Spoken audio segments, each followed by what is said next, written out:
මේක තමයි ඔය නලින්ද ජයතිස්ස මහත්තයාගේ පක්ෂය ජනතා විමුක්ති පෙරමුණ මහින්ද රාජපක්ෂ මහත්තයාට 2005 උදව් කරලා ඒ උදව් කිරීමට තිලිනයක් හැටියට ලබාගත් ගුවන් විදුලි නාලිකාව තමයි මේ තියෙන්නේ. එතකොට මේ රටේ සංඛ්‍යාත මහ ජනතාවගේ පොදු දේපලක් කියලා කියන ඒ රටේ සංඛ්‍යාත ප්‍රමාණයක් තමයි මේගොල්ලෝ ගත්තේ. තමන්ගේ වගේ.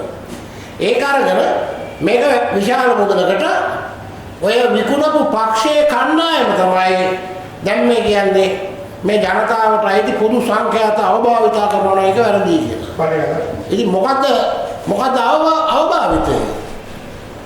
බාල බේත් ගෙන්වීමෙන් හෝ නිසි ප්‍රමිතියෙන් තොර ඒ ඖෂධ වර්ග ගෙන්වීමෙන් ජනතාව මැරෙනවා නම් ජනතාවට හානි සිද්ධ වෙනවා නම් ඔවුන්ගේ රෝගාබාධ වලින් තව ඔවුන් ඒ ගැඹුරට යනවා නම් ඒව එලිදරව් කරලා ජනතාව දැනුවත් කරන එක වැරද්දක්ද ජනතාවට වග කියන නාලිකාවන් හා පුවත්පත් හැටියට ජනමාධ්‍ය හැටියට ඒවා වැරද්දක්ද කියන එක අපි නලින්ද ජයතිස්සලගෙන් අහන්න ඕනේ. අර ගෙම්බෙක් ගිය උඩ කියන එක තමයි කියන්න තියෙන්නේ. ඒ තරම් අසහායයි.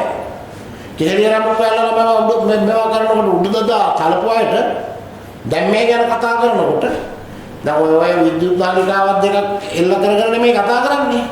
එහෙම නැහැ ඉතින් මේ ලංකාවේ පත්‍රෙත් තහනම් කරන්න පුළුවන්. මේ මව්බිම පත්‍රෙත් තහනම් කරන්න පුළුවන්. මට හම්බුනේ අද අතට හම්බුනේ මේ පත්‍ර දෙක විතරයි. තව මාධ්‍ය අරගෙන බලුවොත් මුල් සිරස්තරවල තියෙන ඒ ප්‍රවෘත්ති පළ කරපු ඒ ආයතන තහනම් කරන්න පුළුවන්. ඒ නිසා මම නලින්ද ජයතිස්සල වගේ අර බලයෙන් ඉදිමිලා අහංකාර වෙලා ඉන්න අයට කියන්න කැමතියි. බලය හැමදාම තියෙන්නේ නැහැ. බලය ලැබුණාම නිර්හංකාර වෙන්න අනුන්ව හැමදාම විවේචනය කරලා විවේචනයේම දේශපාලනය කරගත්ත පක්ෂයක් හැටියට තමනුත් විවේචනයට ලක් වෙනකොට ඒවා ඉවසන්න පුරුදු වෙන්න කියන කතාව මේ අවස්ථාවේදී මම කියන්න කැමතියි.